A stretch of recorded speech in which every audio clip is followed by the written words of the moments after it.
Assalamualaikum warahmatullahi wabarakatuh. Ketemu lagi dengan saya Pak Andi. Pada video sebelumnya kita sudah mengenal bentuk aljabar, maka pada video berikut ini kita akan melanjutkan tentang operasi hitung bentuk aljabar. Beberapa operasi hitung yang akan kita pelajari pada kesempatan kali ini adalah yang pertama penjumlahan dan pengurangan bentuk aljabar, yang kedua perkalian dan pemangkatan bentuk aljabar, ketiga pemfaktoran bentuk aljabar, dan yang terakhir adalah pembagian bentuk aljabar. Oke, kita mulai. Operasi penjumlahan dan pengurangan bentuk aljabar berlaku hanya pada suku sejenis. Jadi itu aturan pertamanya bahwa penjumlahan dan pengurangan bentuk aljabar ini hanya berlaku pada suku-suku sejenis. Kemudian pada penjumlahan juga berlaku sifat komutatif, asosiatif, juga distributif ya. Sedangkan sifat komutatif tidak berlaku pada operasi pengurangan. Jadi ingat, untuk sifat pertukaran untuk operasi pengurangan tidak berlaku. Kita kasih contoh di sini adalah tentukan hasil dari bentuk aljabar pertama 5x tambah 6y tambah 7 ditambah dengan 3x tambah 2y tambah 2. Kemudian soal kedua adalah 4p kuadrat tambah 5q tambah r dikurang 2p kuadrat kurang q kurang 2r. Kita jawab. Soal nomor 1 itu 5x tambah 6y tambah 7 tambah 3x tambah 2y tambah 2. Ini variabel-variabel yang sejenis ini atau suku-suku sejenis kita dekatkan. 5x tambah 3x, 6y tambah 2y, 7 tambah 2. Ini kita gunakan sifat distributif, berarti 5 tambah 3x tambah 6 tambah 2y tambah 9 sama dengan 8x tambah 8y tambah 9. Itu soal pertama tentang penjumlahan. Jadi ingat, pada penjumlahan dan pengurangan sifat aljabar, bentuk aljabar hanya berlaku pada suku-suku sejenis gitu ya. Selanjutnya kita lihat operasi soal kedua. Kita lihat soal kedua di sini, yaitu 4p kuadrat ditambah 5q tambah r kurang dengan 2p kuadrat kurang 3q kurang 2r. Sama dengan, kita buka dulu kurungnya, 4p kuadrat tambah 5q tambah r nih kurang 2p kuadrat kurang tambah ya 3q kurang 2r tambah 2r. Oke, setelah kita buka kurungnya seperti itu, yang sejenis kita dekatkan, berarti 4p kuadrat dikurang 2p kuadrat, kita kurung. 5q tambah 3q ini kita kurung juga, kemudian ditambah r tambah 2r, sehingga ini dengan sifat distributif 4 kurang 2 p kuadrat tambah 5 tambah 3q tambah 1 tambah 2r. Jadi kita peroleh 4 kurang 2, 2 ya, 2p kuadrat tambah 8q tambah 3r. Oke, sekali lagi kita ingat bahwa untuk operasi pengurangan hanya berlaku pada suku-suku sejenis. Selanjutnya kita mempelajari tentang operasi perkalian pada bentuk aljabar. Nah, yang perlu kita ingat di sini, operasi perkalian bentuk aljabar berlaku sifat komutatif atau pertukaran dan sifat distributif. Juga berlaku aturan eksponen atau pemangkatan. Jadi perkalian suku yang akan kita pelajari di sini adalah perkalian suku 1, perkalian suku 1 dengan suku 2, dan perkalian suku 2 dengan suku 3. Kita cobakan nanti untuk beberapa contoh. Yang pertama perkalian suku 1 dengan suku 1, saya punya contohnya 4p tambah 2p, 4 kali 2 8, p kali p kuadrat. Itu sesuai dengan aturan pemangkatan ya. Kalau variabelnya sama maka pangkatnya dijumlahkan. Kemudian yang kedua, perhatikan skemanya, ini gunakan sifat distributif, jadi kita sebar ini ke dalam sini ya. Berarti 2A dikali 3A tambah 5B. 2A dulu dikali 3A, 6A kuadrat. 2A kali 5B, 2 kali 5, 10. A kali B, AB gitu ya. Kemudian yang ketiga adalah ini skema dari perkalian suku 2 dengan suku 2. Kita punya 2x tambah 3 dikali dengan 5x kurang 4. Jadi 2x dikali 5x yang pertama hasilnya 10x kuadrat. 2x dikali negatif 4, negatif 8x. Kemudian yang ini lagi, 3 kali 5, 15x. 3 kali negatif 4, negatif 12. Jadi kita peroleh, karena negatif 8x tambah 15x ini sejenis, maka kita bisa jumlahkan dia. Berarti 10 diperoleh 10x kuadrat ditambah 7x dikurang 12. Kemudian kita kasih contoh lagi, satu lagi. Ini masih suku 2 dikali dengan suku 2. Skemanya masih sama, 2A dikali dengan ini, kemudian 3B dikali dengan ini. Berarti 2A dikali 2A 4A kuadrat. Kita lihat soal terakhirnya ini. Nah, ini 2A dikali 2A 4A kuadrat. 2A dikali negatif 3B, ini negatif 6AB. Kemudian 3B dikali 2A 6AB. Kemudian 3B dikali negatif 3B itu negatif 9B kuadrat. Sehingga karena ini saling menghilangkan, karena sama, dia satu negatif satu positif, berarti tinggal nanti jawabannya adalah 4A kuadrat dikurang 9B kuadrat. Oke, itu contoh dari operasi perkalian. Kita ingatkan kembali bahwa operasi perkalian, dua sifat yang berlaku adalah sifat distributif dan sifat pemangkatan, ya, sifat pemangkatan. Oke, selanjutnya kita perhatikan di sini pemangkatan bentuk aljabar. Kita perhatikan pemangkatan bentuk aljabar. Yang perlu diingat bahwa di sini berlaku definisi bilang berpangkat baik pada suku 1, suku 2 dan seterusnya. Nah, kita lihat dulu ini. Yang pertama, kita contohkan 3A kuadrat dipangkatkan 2 dikuadratkan, itu berarti sama dengan 3A kuadrat dikali 3A kuadrat. 3 dengan 3 kali 3 9, A kuadrat dikali A kuadrat A pangkat 4 gitu ya. Jadi pangkatnya dijumlahkan. Kemudian kita lihat contoh yang kedua, ini adalah perkalian atau pemangkatan dari suku 2 binomial. 2A tambah 3B dipangkatkan 2 berarti 2A tambah 3B dikali 2A tambah 3B.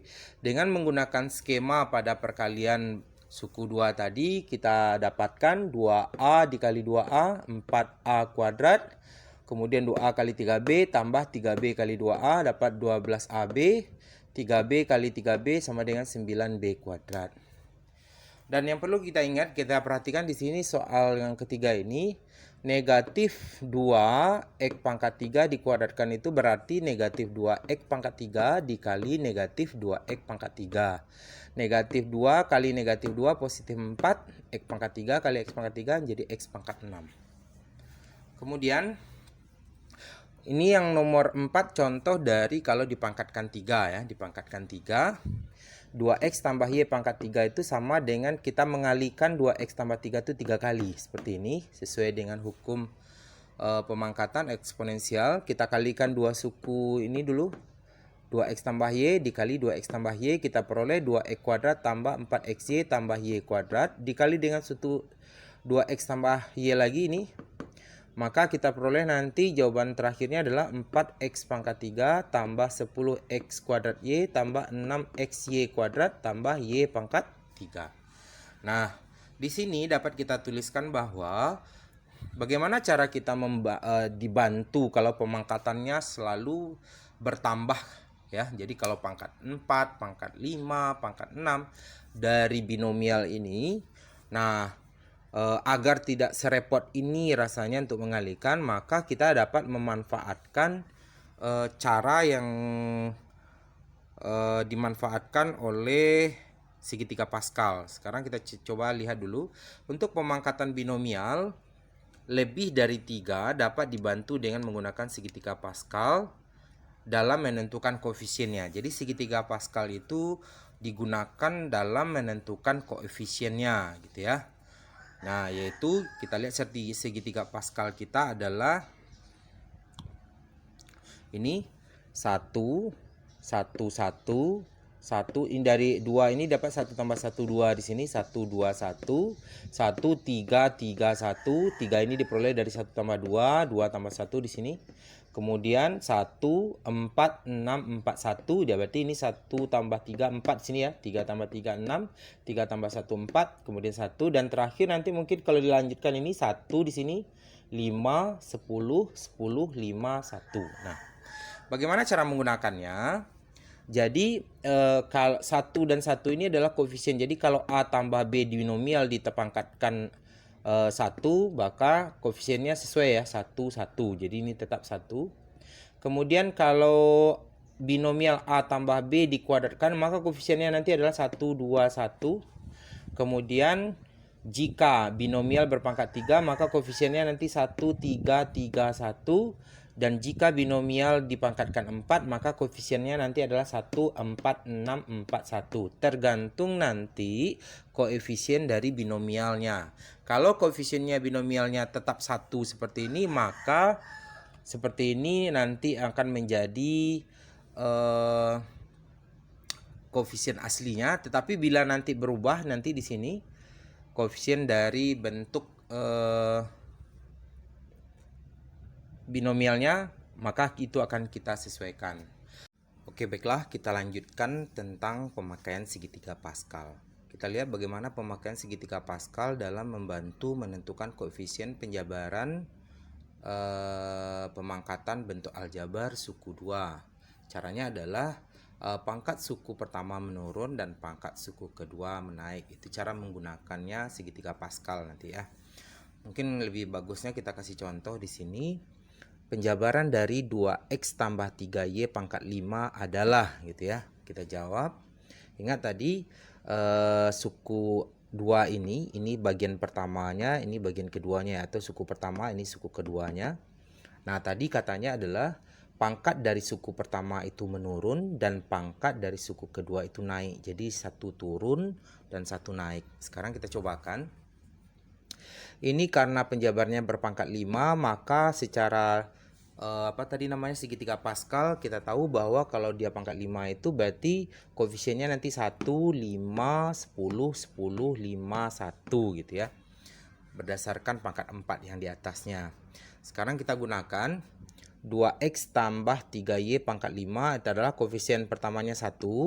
Kemudian pangkat dari suku pertamanya ini 2x pangkat 5, pangkatnya maksimal sesuai ini dulu. Kali 5 dikali dengan suku keduanya berpangkat 0 dulu, 3y. Jadi 1 kali 2x pangkat 5 kali 3y pangkat 0. Tambah koefisiennya yang kedua adalah 5 kali pangkat dari suku ke pertama tadi menurun. Jadi 2x pangkat 4. Kemudian pangkat dari suku keduanya menaik. 3y pangkat 1.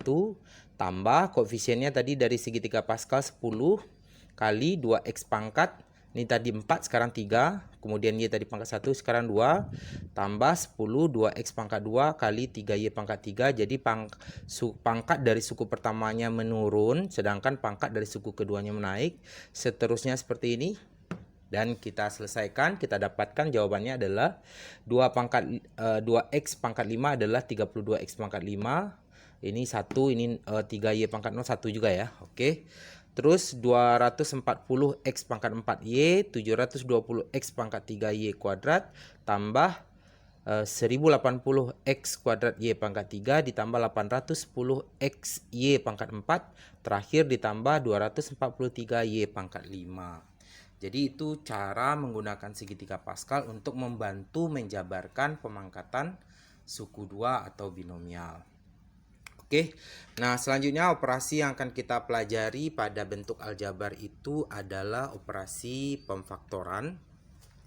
Nah, kita lihat sebelum kita masuk ke operasi pemfaktoran, kita ingat kembali apa yang dimaksud dengan memfaktorkan ya. Memfaktorkan itu adalah mengubah bentuk penjumlahan atau pengurangan ke bentuk perkalian. Jadi kalau tadi kita udah belajar di operasi perkalian, misalnya ini suku 2 kali suku 2 gitu ya.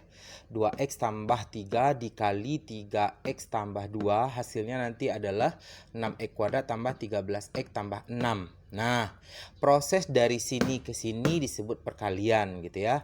Jadi ini mengalihkan. Sedangkan kalau kita balik dari sini ke sini disebut pemfaktoran. Jadi pemfaktoran itu mengubah nih bentuk penjumlahan ini ke dalam bentuk perkalian. Jadi perkalian dengan pemfaktoran itu saling inverse. Bisa kita katakan begitu gitu ya. Saling inverse dia. Oke, selanjutnya memfaktorkan. Yang pertama, berbagai jenis memfaktorkan yang akan kita pelajari ada 3 untuk sekolah menengah pertama ini. Memfaktorkan dengan memanfaatkan sifat distributif ya, atau mengeluarkan bagian yang sama. Mengeluarkan bagian yang sama biasanya ini terjadi pada suku 2 gitu ya.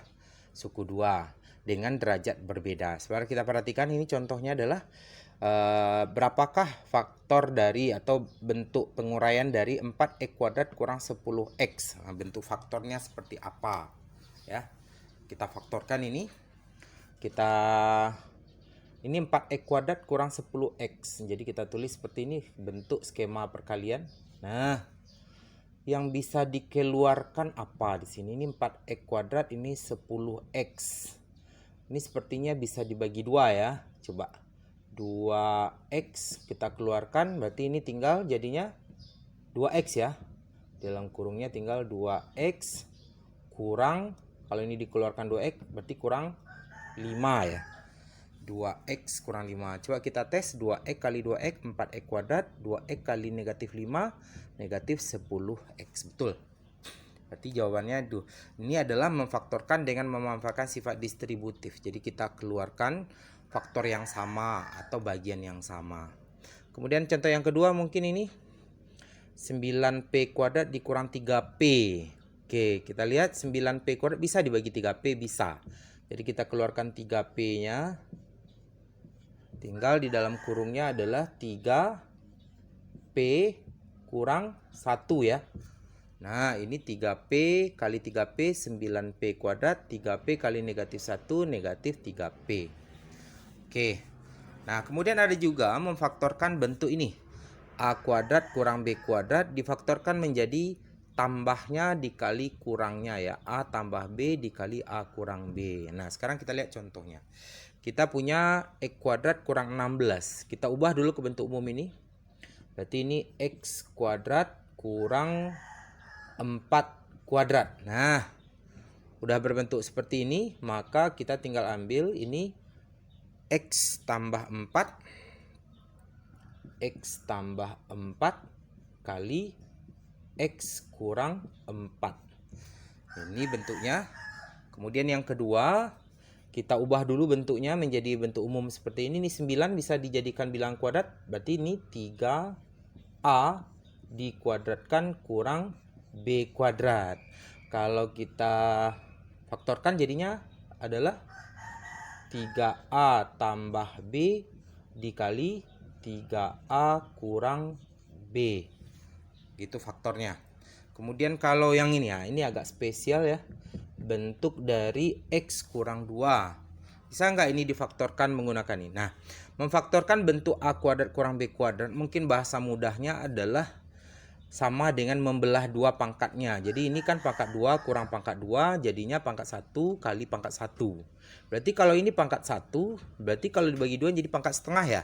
Pangkat setengah itu kita sebut bilangan akar ya. Boleh kita lakukan pemfaktorannya begini. Akar x tambah akar 2 dikali akar x kurang akar 2. Oke. Itu contoh dari memfaktorkan bentuk a² kurang b² berubah menjadi a tambah b dikali a kurang b.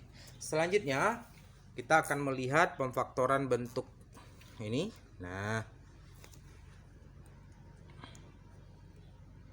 pemfaktorannya dibentuk ax² tambah bx tambah c. Ini suku 3 ya, atau trinomial 3 suku.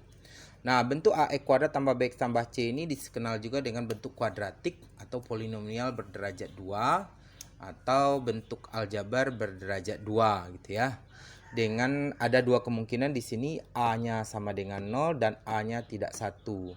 Sedangkan a sama dengan 1 dan a sama dengan tidak 1 ya, bukan 1. A bukan 1. Nah, Bagaimana memfaktorkan ini? Untuk A sama dengan 1, maka berubah bentuk AX kuadrat tambah BX tambah C menjadi X kuadrat tambah BX tambah C saja.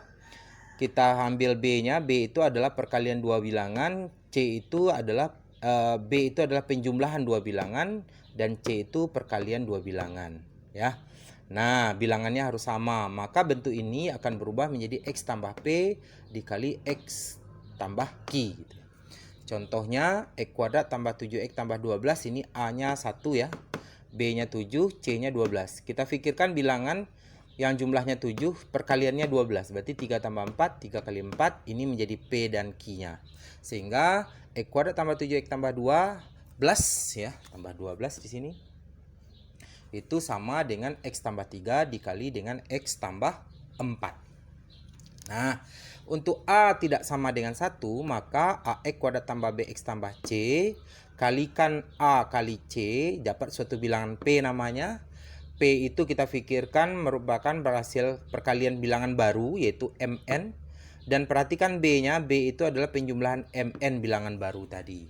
Sehingga bentuk AX kuadrat tambah BX tambah C dengan A tidak 0 akan berubah menjadi AX kuadrat tambah Mn tambah Nx tambah AX kuadrat tambah MX tambah NX tambah C, sehingga ini kita asosiatifkan dan kita lanjutkan memfaktorkannya. Nah, untuk lebih jelas, untuk bentuk yang ini 2 memfaktorkan AX kuadrat tambah BX tambah C ini dapat dilihat pada video sebelumnya, yaitu memfaktorkan bentuk AX kuadrat tambah BX tambah C. Ada 2 video yang saya sediakan untuk materi memfaktorkan bentuk AX kuadrat tambah BX tambah C.